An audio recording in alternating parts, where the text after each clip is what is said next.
भाद्र पूर्णिमा है, 7 सितंबर रविवार भाद्र पूर्णिमा है और चंद्र ग्रहण का महापर्व भी है। सूतक कल दोपहर 12:57 से सूतक आरंभ हो जाएगा।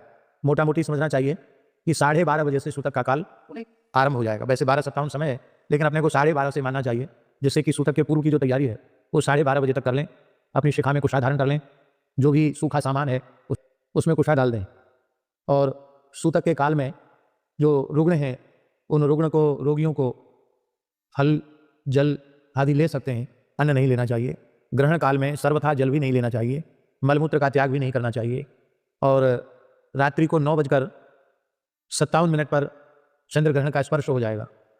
मध्यकाल रात्रि 11:42 पर होगा और मोक्ष काल रात्रि को 1:29 पर होगा। तो ग्रहण के स्पर्श से अर्थात रात्रि को 9:57 से रात्रि को 1:29 तक एक आसन से बैठकर अपने गुरु मंत्र का जप करना चाहिए। जो उस काल में गुरु मंत्र का जप करेंगे उन्हें पुरस्करण का पुण्य प्राप्त हो जाएगा। जिस किसी भी मंत्र का जप किया जाता है उसका पुरस्करण हो जाता है।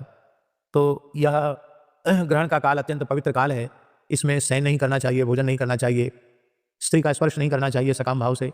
स्त्री हो पुरुष हो सबको सावधान होकर के साधन करना चाहिए, क्योंकि ग्रहण काल का पुण्य अक्षय होता है।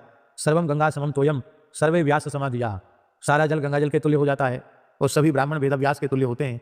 इसलिए स्पर्श के काल में पूरा सिर से स्नान करना और मोक्ष के काल में सिर से स्नान करना, आवश्यक हो तो मध्य में भी स्नान किया जा सकता है।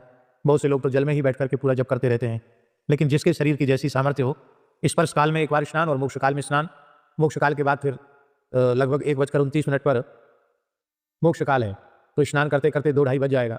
फिर ब्रह्मवेला आ जाएगी, तो अपना नित्य नियम शुरू कर दें और नित्य नियम के बाद फिर ठाकुर जी की सेवा पूजा सवेरे 4-5 बजे ठाकुर जी की सेवा पूजा शुरू कर दें। शयन नहीं करना चाहिए, उतना चाहिए। शयन करेंगे तो फिर दूसरे दिन चढ़े तक सोएंगे तो किया कराया सब गुड़ गोबर हो जाएगा। इसलिए फिर रात्रि को शयन नहीं करना चाहिए। 1:30 बजे के बाद स्नान करके अपना नित्य नियम करके, क्योंकि ग्रहण के बाद बहुत कुछ आवश्यक शुद्धि भी होती है, कपड़े धोना, धुलाई, सफाई सब होता है कार्य, यज्ञोपवीत बदलना। फिर भगवान का अपना नित्य नियम करते करते भगवान के उठाने का समय हो जाएगा। 3 बजे से भगवान की 4 बजे से सेवा शुरू कर दें। प्रेम से भगवान की सेवा करें। जिनको आवश्यक हो शरीर की दृष्टि से वो दिन में मध्याह्न में 1 घंटे 1.5 घंटे सो लें, पर्याप्त है।